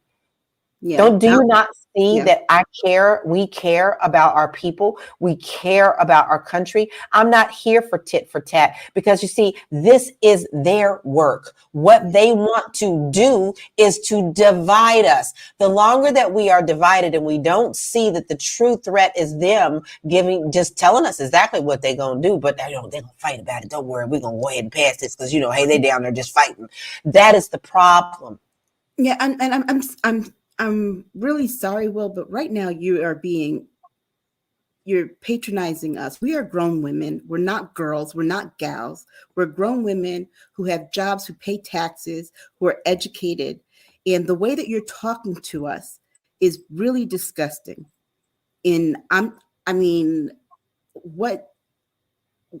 don't understand where the drama is, but for us, I think one of the things that has been disheartening about this conversation to me is that not just because we're well informed, this is airing on the Fly Nubian Queen Network, where Black women have a voice, and we have seen nothing but a bunch of men try to shut us up. Okay. Yes. Well, on that note, I think we're going to end the conversation for today, and let's make sure that we continue on, and let's try to hold each other in dignity. All right. So that's it. Dr. Vibe, I'm so sorry to butt in, but Free Will had one more thing to say. And if you'd be so kind to put that on the screen. Cry me a river. I'm a dad. YouTube isn't the place for this type of conversation. Well, I beg to differ, sir. Have you seen this on YouTube?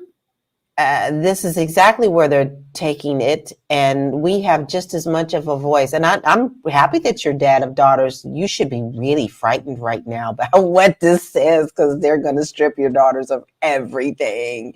My dad's a dad of daughters too, and he is scared. All right. But what I'm saying is, you should probably check yourself, sir, because we've shown you nothing but respect. All right. And we expect respect in return. All right. So on that note, we are going to close it down. As always, ladies, I want to thank you for taking the most important thing that you have, and you can't get back, your time. So as always, want to say thank you and find out where people can get in touch with you if they want to. LaLa, you are first. Well, I'm not so sure that they want to, and they probably might not like my content, but that's okay. You can still, because I still have freedom of voice, and I will always have that as an American. I will always speak out. So you can always find me on Living the LaLa. Yes, you'll find a lot of lighthearted things there too, but I do talk about things that are important to me in my life, not just politics. You can also find me on TikTok and YouTube. And I used to say X, but I'm still fighting them. Okay, no problem. Aisha K. Yeah, you can find me at Aisha K Staggers on Instagram or Aisha Staggers on X. Know that I do not suffer fools, but the best place to find me is on our Discord channel.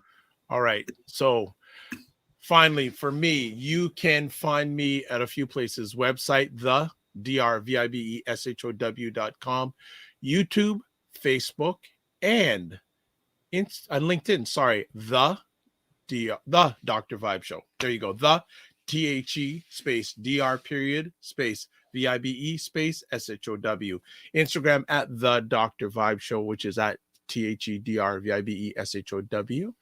X, when I'm there once in a while, at DRVIBE SHOW, and email DR period at the DRVIBESHOW.com.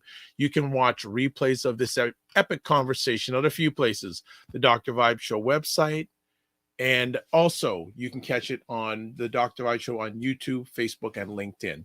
So that is a wrap, family. And let's make sure we treat each other with dignity as much as possible. So as always, I want to end off with this. Let me just do this, and we do this. Live your life as a dream. If you can dream it, you can make it. Sometimes you have to get small to get stronger. Block assumptions and aim bigger, aim better, aim higher, aim wider. Love, faith, and respect. Don't just manage your time, manage your energy, and remember to give yourselves grace. God bless. Peace well. Keep the faith. Walk good, and we'll catch you on the digital highway. Take care.